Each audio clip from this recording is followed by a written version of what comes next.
Good day, citizen of the future here. Welcome everyone to my first YouTube video. I wanted to create this to help share my knowledge in a different way.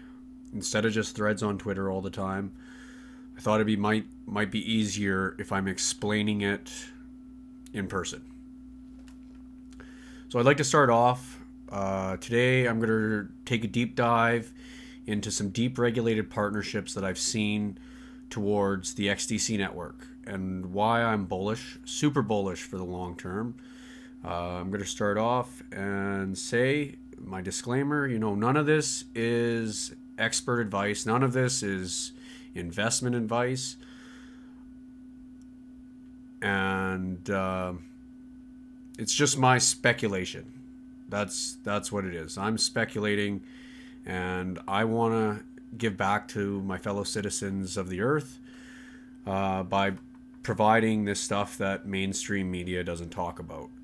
And before I get into that, I just want to say, over this COVID-19 crisis in the last couple of years, I've lost a lot of faith in the mainstream media. They don't talk about any real quality stuff. They create fear and anxiety through what they talk about through the mainstream population, and that disgusts me on the inner core.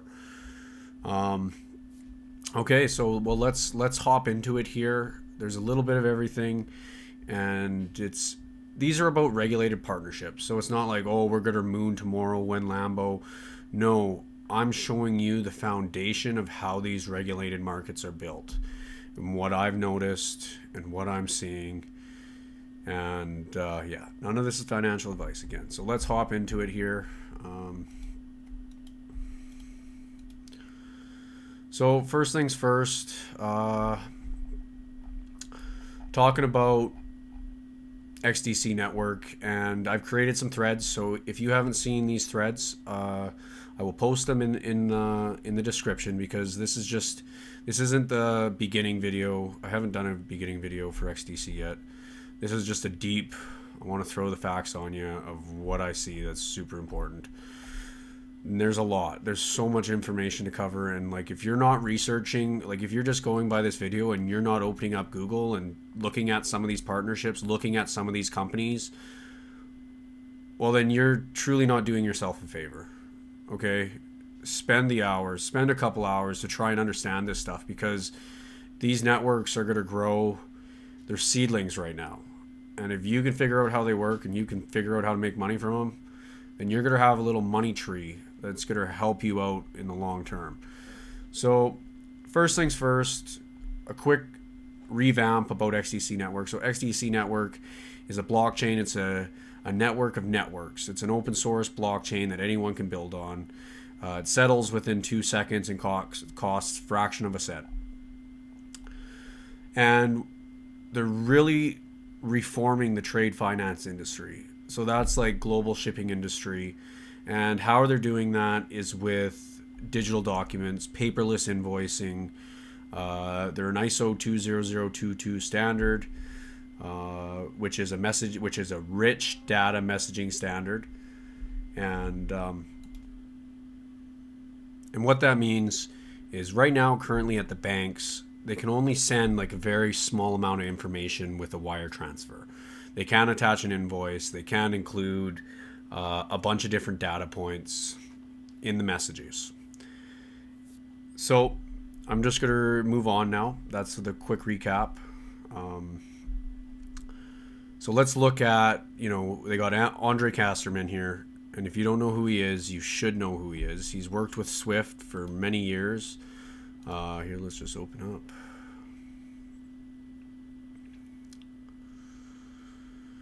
So if you look at some of his institutional experience here, he's working with the ITFA. What is the ITFA? That's the International Trade and Fortifying Association.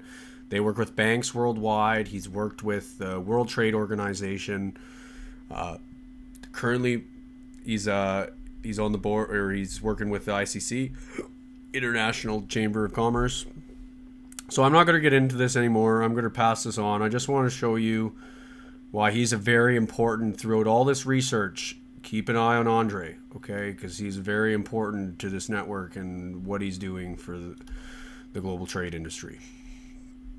Okay, so these threads, take the time, go through them with a fine-tooth comb, and then just look at some of the things, okay?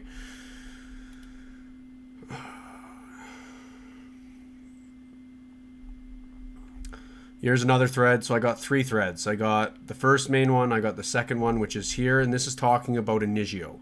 Enigio is a digital document platform. So what they do is they get your paper document and they create a digital twin for it. Now, digital twin is notarized, so you can send that anywhere, and if somebody makes a change to it, you can see who made the change. It's time-stamped when it was changed. And this is huge for the banking industry. This is huge for the global trade industry, because when you look at the problem with the markets right now, paper is a huge problem. 1, they can't get data points from it. 2, it's slow. 3, they got to hold on to the paper copies.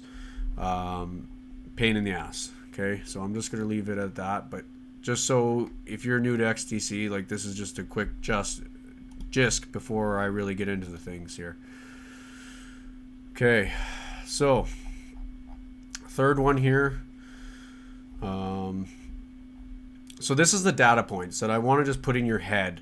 So right now in the paper global trade, there's billions of invoices being sent worldwide through the global trade supply. And so with it being paper, you can't get data from it. But when you have digital documents, you can get all the data, and you can use AI, you can sift through it. You can have that on a ledger for the rest of your life, which is huge. So like, look, you can see date of delivery, date of invoice, date of shipment, date of order. You can have your receiving and advising bank. I'm not going to read them all, but like, this is huge, and this is data they never had access before. And when you have data, you can clean it, you can go through it. What's important? What are we keeping? You know, if you ever had a problem with a shipment, you can pull up it on a blockchain. Boom, there you go. You got all this information at the fingertips, and how you want to sift through it is up to you. Well, I'm talking about the big guys in the trade finance industry. So, Sean Edwards, he's a chairman of the ITFA. I found this, and this was just a summary of 2021 and what they're doing in 2022. So I'm just going to read some highlights here. If you read over here, they're talking about, they published the second edition of the DNI initiative, Digital Negotiable Instruments Initiative, in collaboration with TFG, which is Trade Finance Global. This document includes an explanation prepared by Sullivan and Worcester UK LLP of the legal issues under English law for digital negotiable instruments. This also contains our dDOCs technical standards. So later on in this video, I show you guys about Sullivan and Worcester UK, and they're a trade finance law group, and they've created the English law for digital document standards. So once they've created this, they're creating it, and then it'll be used for jurisdictions around the world to upgrade the legislation for trade ports to accept dDOCs, digital documents, as a standard instead of using paper. Because paper, we all know, it's a pain in the ass, it's slow, and it's expensive. Okay, so I'm just going to read a couple other things here. Our TFD, our Trade Finance Distribution Initiative. If you followed my post, you've seen that I've posted the logos who's a part of this initiative. I'll go into it in a little bit here.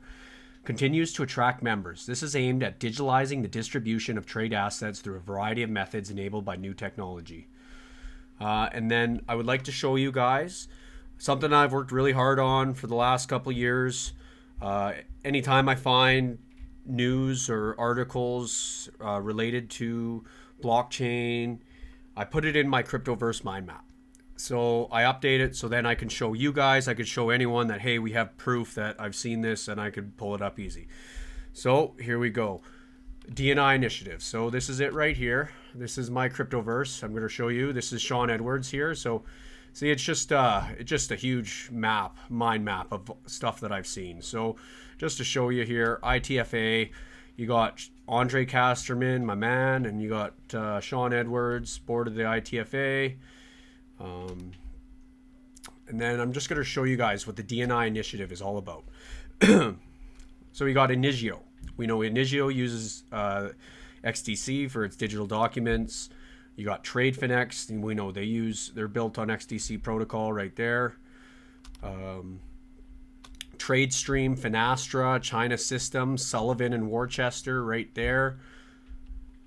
Casterman Advisory. So that's the DNI initiative. And then here's the TFD initiative.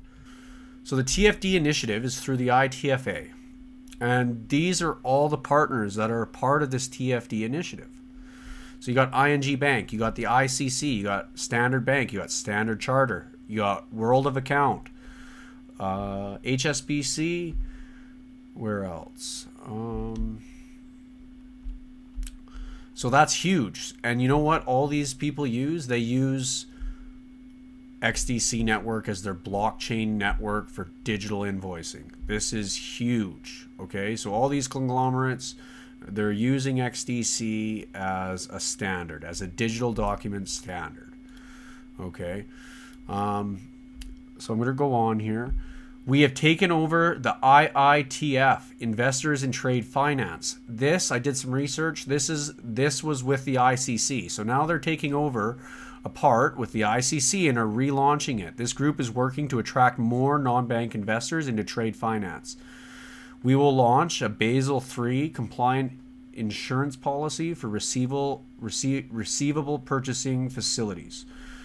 They're lobbying of the UK government in partnership with the ICC UK to change the law to allow digital negotiable instruments and bills of lading. New legislation is expected next year. So 2022 is going to be a big year because that is when this regulation that they've been building is going to start to come true. Now, I want to go into, before I get deeper into this, what I've seen and why I think some things are really heating up in the trade finance sector here. So I'm going to go like this, bring you over here. I'm going to pull you back. So June 30th, Network of Networks, tomorrow's trade ecosystem. We got the ICC, we got ITFA, we got SWIFT, we got Finastra. This is huge. So here we got, look at Andre Casterman, the managing director of the ICC. We got Enigio, okay, Finastra, head of trade strategy, SWIFT, okay. So if that doesn't get you excited, okay, I'm going to show you what comes in August, okay. So in August, I watched this hour-long webinar here, okay. So now you got to remember who they're working with and who they're around shows their connections. So we got Andre Casterman, my man, Enigio, ICC, SCAP 75. So this is with UNICEF. We got Asian Development Bank. And what is this called? Blockchain technology for cross-border trade. So if you haven't watched this, you can give it a watch. There's some good information. We got Infocom Media, Development Authority. Okay.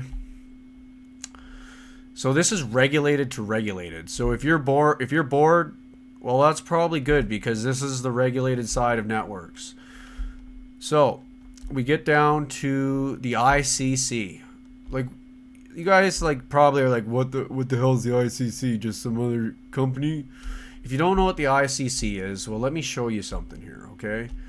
The ICC, boom, United Kingdom. We represent 45 million companies, 1 billion employees, 100+ countries. We are the voice of business at intergovernmental level. Poof. Damn. What? Okay. So another one that I can just dive into quickly. This was from a World Trade organization document. The ICC, Digital Standards Initiative, DSI. Digital Standards Initiative, okay? The ICC, which is supported by Enterprise Singapore and the Asian Development Banks, aims to develop digital standards to establish a globally harmonized, digitized trade environment. So let's just take a step back here. The whole world is going through supply chain crisis right now. Why is that? One, shipping costs are through the roof. Two, ports are backed up for days, weeks. Ships can't even unload fast enough. And well, if you think about how the engine works for the global trade industry, if it's running on paper, paper has hundreds of copies. It gets screwed up. It's a mess. There's no automation to it whatsoever. So when they digitize all the paperwork and you have a truck, for example, let me just show you here, right here. So you have a transport company that's relying on paperwork. No visibility of driver movements. They rely on photos and text to relay paperwork to drivers. There's an information lag. The truck driver, no seamless communication with office.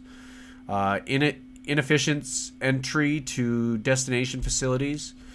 And then when you get to the destination facility, they cannot prepare for inbound trucks. So they don't know if there's hundreds of trucks showing up at once.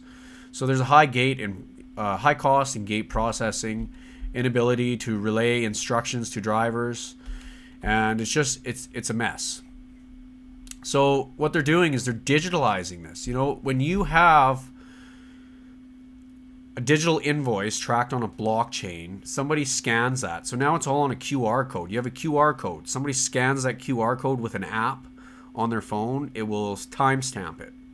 It just showed up at this port. And it just showed up at this truck. He scans it with his barcode. Boom. It shows where the truck is. Okay, so now the truck's leaving this port. It's going to arrive at this sorting facility, blah, blah, blah. So it's going to literally... I'm going to show you this right now. It's going to reset the global trade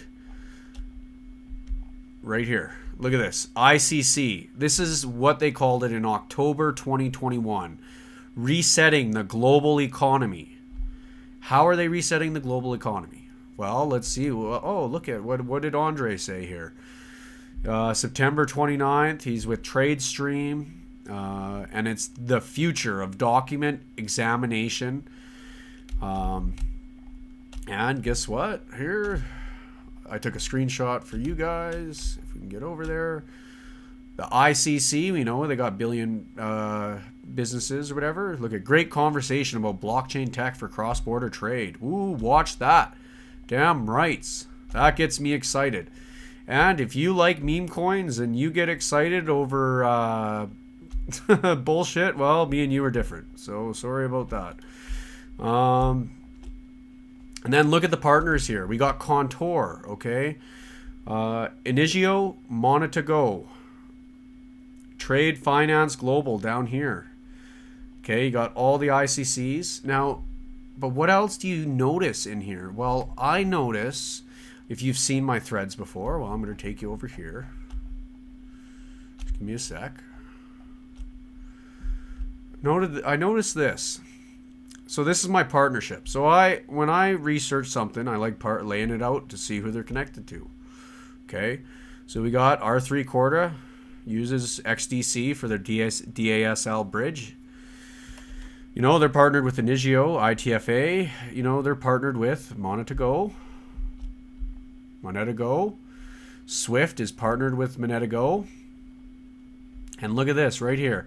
Monetago ran a proof of concept in Singapore with 25 organizations that included the ICC, Citi, HSBC, Marco Polo, and and Contour. And we know for a fact that they use XDC Network for settlement. So you may ask, what is the size of the trade finance industry? What is XDC trying to tackle? So I came across this article. This is from Mondo Vision, Worldwide Financial Markets Intelligence. And they're talking about XinFin's XDC Network, selected as the first blockchain company to join the TFD initiative. And this is with major transaction banks, SME, so small medium enterprises, funding platforms, and institutional investors, committed to accelerating the digitalization of trade distribution. So in here, it's talking about a consortium of trade originators, credit insurers, and institutional funders on a mission to boost automation and transparency in trade asset and risk distribution. Comes down here. It's talking about Andre Casterman, who is a veteran with Swift, includes 20 years at Swift, and he's spearheading the TFD initiative. And it's talking about right here, this is the size of the trade finance sector.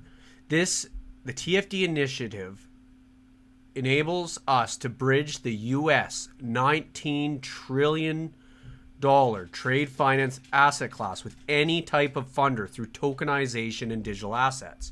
So before tokenizations, it's a pain in the ass funding because one, they're going through the SWIFT system. It's slow.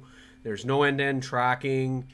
It's a pain in the butt trying to get funding. You know, you got all these banks. They want to see all the credit scores. They want to see all this. But with tokenization, it automates it. So that just shows to scale. Like picture it right now. We're at $1 billion in XDC. There's $1 billion in the network, and they're going after a $19 trillion asset class. So 10 years. You picture 5 years, 10 years. The long-term perspective of this is huge. Oh, now let's. This is where I'm going to dive into. I give you guys a good gist of just some of the knowledge, and I hope you guys can research it and understand a little bit. If I'm too far into some of this stuff, I'll try my best on some of the time to straighten it out. But okay. So we know that the ICC is partnered with XDC Network. We know they're creating a new initiative, blah, blah, blah. And I want to go to this here. Okay. So let's see what the ICC is doing. I just see, this is the big news that I see. ICC targets digital trade legal reform in 100 countries with industry-wide board. Okay, has formed an advisory board compromising intergovernmental policy and industry actors in the global trade and finance industry in order to accelerate progress on the worldwide legal reform needed to enable digital trade. So they're pointing it out. We need to do this. Like this, it's happening. Okay, so they launched under auspices. I don't above my pay grade there. At least I'm honest with you guys here. ICC Digital Standards Initiative, DSI. So we've seen that before. Digital Standards Initiative.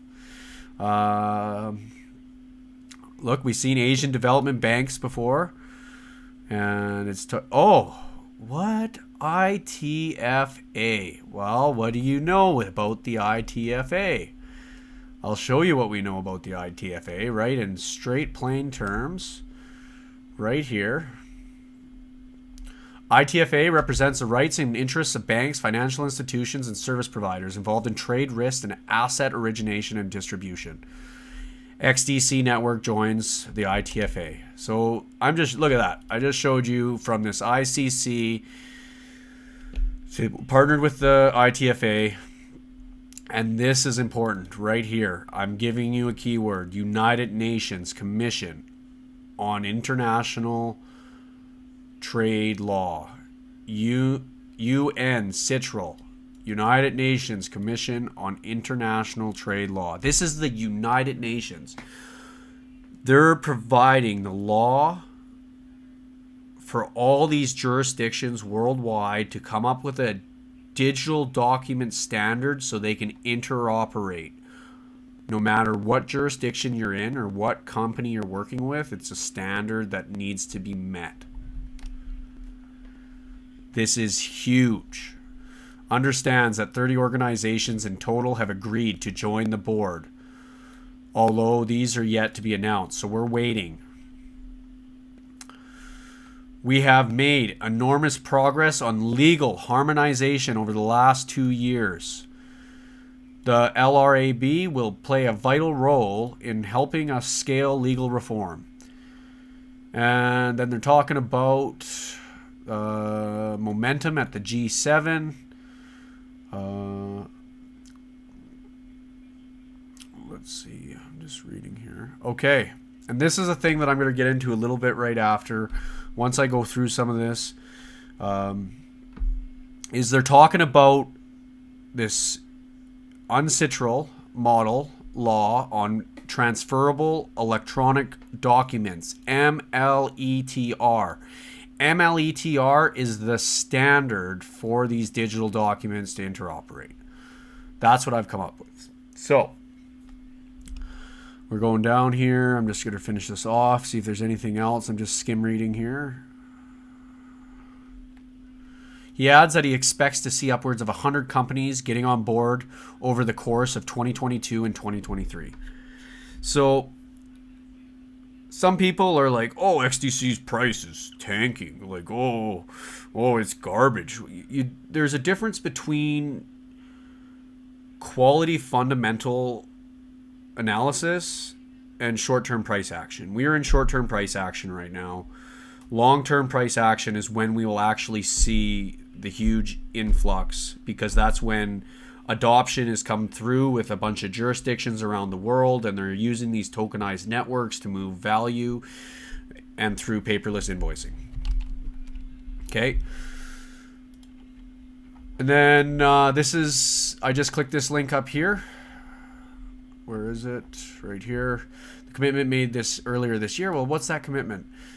Exporters have 12 to 8 months to prepare as G7 paves way for trade digitization. Holy shit. At a meeting held last week, the intergovernmental organization made up of Canada, France, Germany, Italy, Japan, and the UK and the US agreed a framework that will champion the work of the UNCITRAL and promote the adoption of its model law on electronic transferable records, MLETR.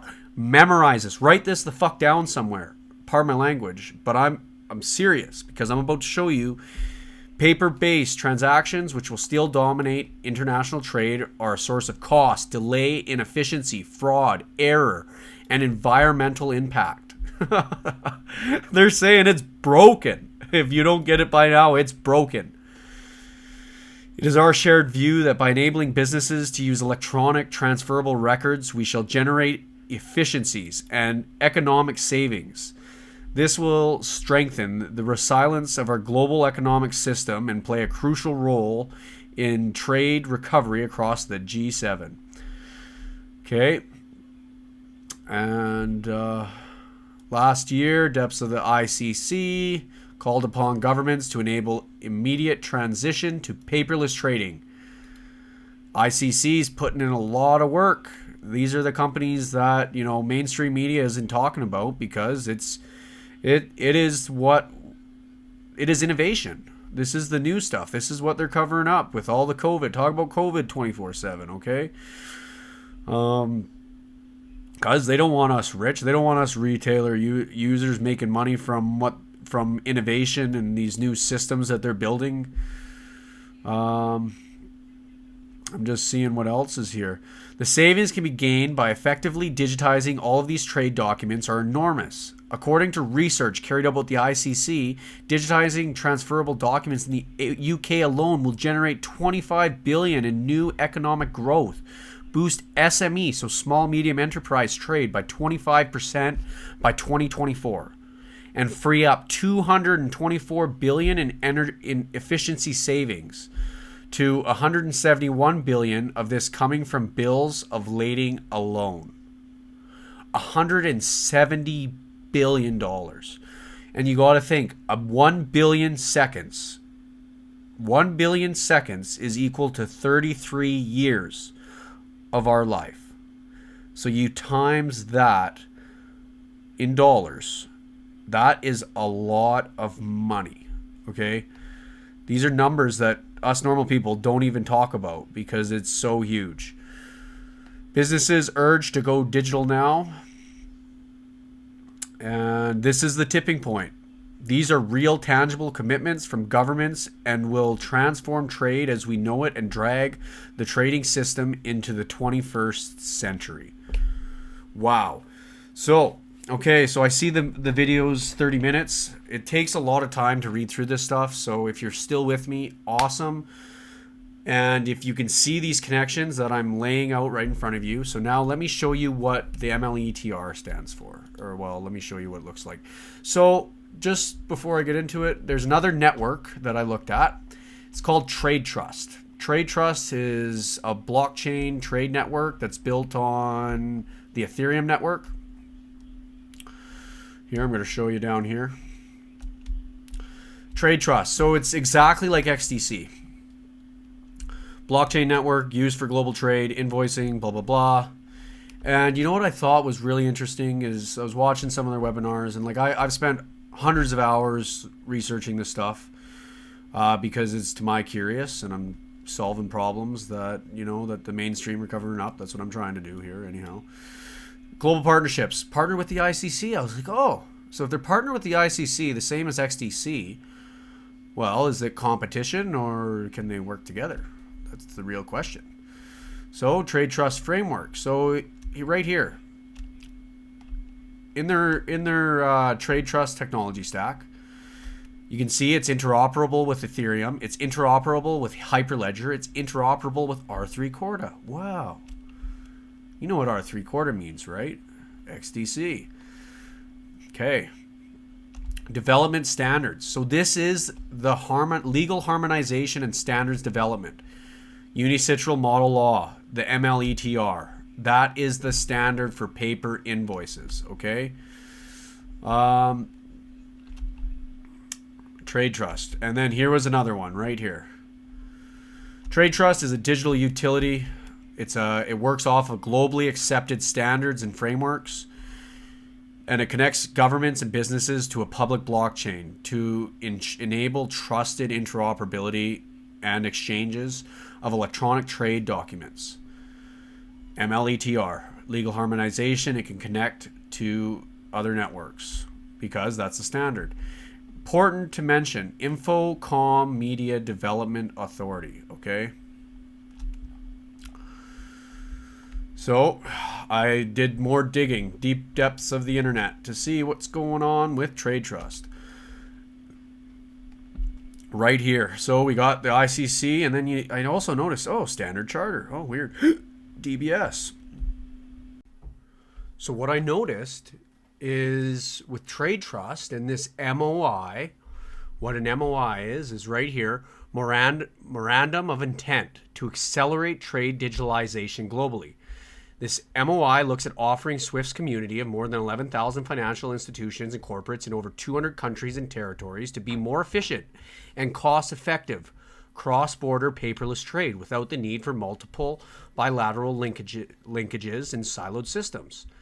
So this MOI is a consortium. It's a consortium of these companies that help automate global trade. Well, that's exactly like the Trade Finance Initiative. The TFD initiative is exactly the same thing. You got a consortium of companies that are working to automate paperless trade. So, you know, it's creating transparency and increase the level of automation. So you got two companies that are doing the same thing, digitalizing through this MLETR standard. Crazy. This is huge. TradeTrust is just another network, just like XDC. And you got to think, there's so much money in this world that there's going to be many networks that succeed. Many regulated networks, and there's so many companies worldwide that you can have thousands of partnerships with different companies, and there still be enough that more thousands of companies that need this. So it's huge. Okay. So I did some more digging. came up with this. World's first digital trade financing pilot between MLETR harmonized jurisdictions. Woo! Damn! Okay, yeah. So we got the Infocom Media Development Authority. We got Monetary Authority of Singapore. I've seen them work with R3. Abu Dhabi Global Markets. I've seen them work with ITFA. And the pilot used TradeTrust Framework to facilitate a transfer of electronic records between jurisdictions that have adopted the United Nations Commission on International Trade Law. And it's saying this is harmonizing, blah, blah, blah, what I've just spoke about. So that's huge. And this was November 11th. This was a month ago. Man, the majority of people aren't even going to wake up, aren't even going to know about this till years down the road, until it's like, yeah, we can send paperless documents anywhere in the world and it settles instantly. So this is the big thing. This is one of the big things that I've really comprehended and figured out is we have the UNCITRAL, which is United Nations Commission on International Trade Law. And they've created this model law on transferable electronic records. So that is the digital document standard for jurisdictions around the world to use for trade finance invoicing. Okay, so first of all, before we go any deeper, I'd like to give a shout out to my fellow Anon buddy on Twitter here, XX, his name's up in the corner here. He created this awesome infographic of XDC Network and TradeFinX, and they're built on XDC Network. And if you don't know what TradeFinX is, highly do some research. It's a digitalized securities and derivatives platform that's built on XDC and uses XDC for settlement. And using this MLETR standard, I did my research, and it's interoperable with TradeTrust using that standard. So TradeTrust over here, their blockchain using that MLETR standard can interoperate. And that is what is important. So that's a huge keyword. Keep following that. And you know what? One day we're going to see a lot, all jurisdictions around the world will accept that MLETR standard. And then that's when we're going to see the big boom with XDC Network and TradeTrust Network, and these networks really see the liquidity start flowing in from small, medium enterprises. So TradeTrust, interoperable with XDC Network using the MLETR standard that's following the United Nations Commission on International Trade Law. So that's what we're waiting for, guys, is the trade law to be harmonized in more jurisdictions around the world. That's it. Boom. And here's an example of the dDOC. So paper document, you got add content, blah blah blah, you got all this crap, goes through, store in a vault, verify and hold. So but then look at this, you get a dDOC that's attached to a blockchain. So you get the private keys, and then look, any changes, it gets added on, so you can see timestamped, boom, done, validated. You can have that for the rest of your life tracked on a blockchain. So I want to show you guys where I found this next PDF. So quickly, we're at the International Chamber of Commerce, and this is for developers. Digital Standards Initiative. We've seen this before, DSI initiative. And then, but this is where it's hilarious. They're talking about foundational standards. And you remember how big the ICC is, okay? It's talking about identity, about supply chain. Then it comes down, unique document creation and validation. Wow, TradeTrust, ITFA, TFD initiative. This is where it gets, oh wow, look at this. TradeTrust, and then I clicked this. So I found this through backlinks. I was searching backlinks on these sites. And look at this. Click this dot right here. Boom. ITFA DNI initiative. Wow, this is it right here. They're pointing the ICC, one of the biggest entities in the world that's standardizing this. It's right there. Electronic trade documentation, EBLs, electronic bill of lading, and now I'm about to get into it. I'm about to show you. This was mentioned in Sean's from the ITFA there. This was mentioned in what he was talking about. This is another huge document, okay? I'm about to read some legal gibberish because we're talking about a regulated network that's being used by some of the largest financial institutions. Of course, this crap can be dry. Trade Finance Global, the ITFA Digital Negotiable Instruments Initiative, bringing negotiable instruments into digital world. Okay.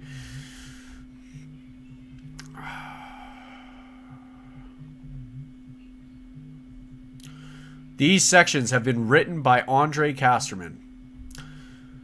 And it says, sections 2 and 3 set out how the technology works and what is required to replace paper originals with digital originals, whilst it's recommended that we are combined use of cryptography and distributed ledger technology, or blockchain. ITFA continues to lobby for a change in the law in England and has had fruitful discussions with the Law Commission, which is acting as a mandate from the UK government. Absorb that. Okay. Now let's keep going down. So why is it taking so long? People ask this. People are rushed. They want to be a millionaire overnight. It doesn't work like that. You buy and you hold it. You forget about it. And then one day when the time is right, when the adoption is actually truly, the switch is flipped, that is when you make your money. So they're talking about the legislative time needed to pass the change in law will not be available until 2022 in all likelihood. It is worth reminding readers why it has been chosen to investigate and solve the position under English law. This is simply because English law is one of the most widely used systems of the law in international trade. Common law countries globally tend to have a system very similar to English law. Around 40% of the world's legal systems are based on or inspired by English law. Sean Edwards, thank you very much. So he's telling us that they're building the legislation in English law, so then once it's built, they can hand it around to all these jurisdictions, and then it's boom, green light. You get a green light. You get a green light. You get a green light. You get a green light. Here we go. Okay. Talking about dDOCs. Here we go. This is what I'm showing you. Understanding dDOCs. And you know what's hilarious is, you know, we all know this. Tokenizing, blah, blah, blah. Talking about DLT. So before I show you the next picture, I want to show you something from that I found months ago, that it's just hilarious that there, you know, it comes back full circle. So one sec here we go. Centralized model platforms. So DLT offers new opportunities for digital original documents across institutions and platforms. So we got Enigio. So this is using Enigio. So if you could see that, that's a little Enigio icon. And you got centralized, you got decentralized. Well, what's in this new PDF that just came out? Oh, wow, just a way nicer version. Look at centralized, decentralized. And then here we go, digital originals tracked on a digital notary. What's a digital notary? Well, a digital notary is Enigio. And that is right here. Digital original documents. There you go. Okay. Okay, so let's keep going here. Digital containers, blah, blah, blah. I'm not reading all of the, because like trade instruments, digital trade instruments. Okay, digital trade instruments. So the ITFA and the DNI initiative has created a functionally equivalent instrument that operates in the same way as BE and PN, delivering the benefits of an ENI under English law. This solution, therefore, blah, blah, blah, is an important step to achieving full applicability under English law, specifically for the BOE 1882, which is an old law. Legislation. So the D&I initiative. So as you know, new scalable market practice, DLT-based technology, UNCITRAL model law, MLETR. And then right here, a full legal analysis conducted by Sullivan and Worcester UK LLP can be found in Appendix 1. And they're talking about opportunities for policymakers. I'm going to show you right after this who Sullivan and Worcester UK is. And they're talking about the ITFA's goal is to act as a center for coordination of regulatory advocacy work on priority topics. These topics include things as DNIs, digital bills of lading, use of cloud computing, use of electronic signatures, use of trade assets to channel public relief, and tokenization and digital assets. Regulators are increasingly being advocated by several segments of the financial industry, including securities, services, and digital assets, with similar requests regarding the use of DLT for recognizing ownership and transfer of tangible assets, such as DLT-based payment undertakings. And then they're talking about digital document specifications offer the opportunity for policymakers to refer to a vendor-agnostic industry-wide framework when considering the parameters of change and the necessary governance guide to guide change. So now let's dive into Sullivan and Worcester. So Sullivan and Worcester is a trade finance law firm, and they've been opened in 2013, and they focus on trade and export finance. They have partnered with legal representation to the world's leading trade finance practitioners in all aspects of their businesses, from acquisition to distribution to securitizations. This is huge. So they're the best of the best here. So if we scroll down, trade and export finance, they're market leading in London. New York-based trade and export finance group advises clients on transactions in a wide range of jurisdictions. These jurisdictions include emerging markets, including Africa, Asia, CIS, Middle East, and Latin America. The group advises well over 35 major trade finance banks and financial institutions, as well as funds, corporate borrowers, agents, and trustees, national and international organizations, and the insurance market. They got the best trade finance law firm in 2020. So they're writing the legislation in English law for jurisdictions around the world for the ITFA. Huge. Boom. So here, getting back in here, summary and conclusion in relation to the BOE 1882. So that's the legislation for shipping and receiving documents. And then we go into here, it's just talking about how it's not possible to possess an intangible E&I. So it's just saying how it's outdated, basically.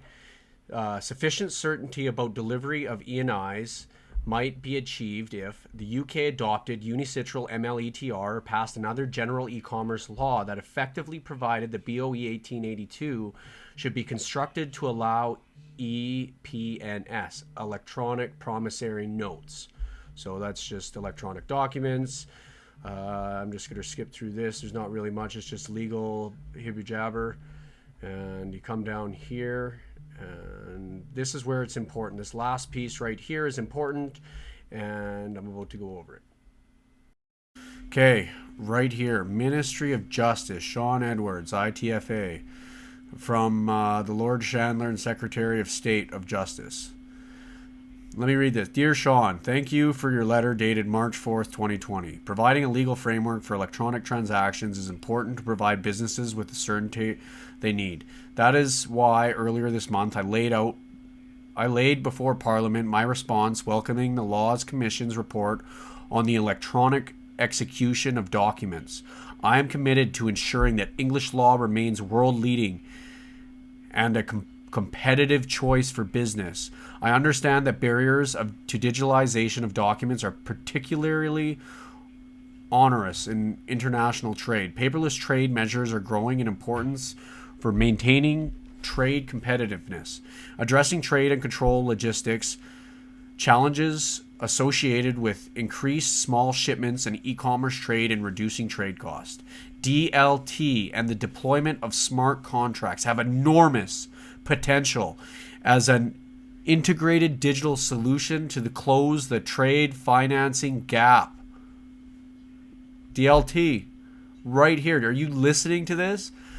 Okay, so recognizing the potential. To clarify the legal status of DLT, crypto assets, and smart contract. This project will build the legal statement on the status of crypto assets and smart contracts published by the industry-led, government-supported Law Tech Delivery Panel, which was established by the Ministry of Justice in 2018.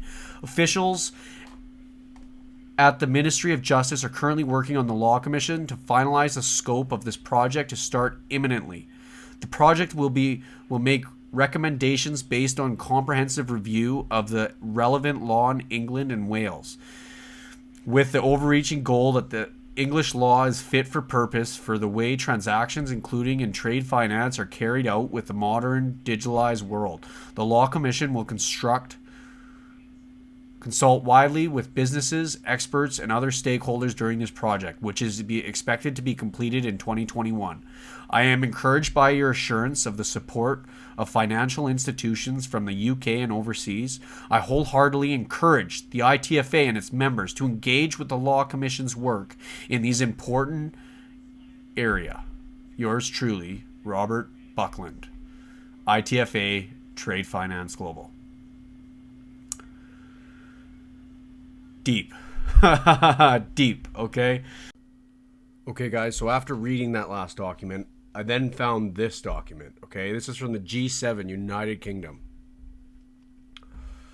G7 countries agreed to examine legal barriers and regulatory and technical issues that impede the adoption of electronic transferable records, ETRs.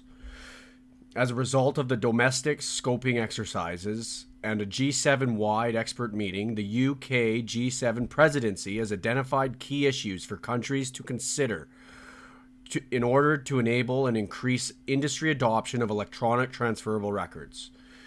This roadmap is not legally binding on G7 countries, but represents the presidency's view on the steps necessary for reform based on G7 discussions. So we got the G7 having discussions on digital documents for global trade. A summary of domestic scoping exercises. A few G7 countries have reformed their laws to recognize ETRs, but in these jurisdictions, adoption remains low. So it's just starting out. We're in the seed phase, okay? For those G7 who have not yet reformed their laws at all, there is work to do to identify the legal gaps that restrict use of electronic transferable records. Clarifying the scope, all documents of of title and transferable records relevant to international trade transactions, including bills of lading, promissory notes, so that's PNs, bills of exchange, BEs, checks, warehouse receipts, and insurance certificates. Digitalize it all, guys. And then come down here.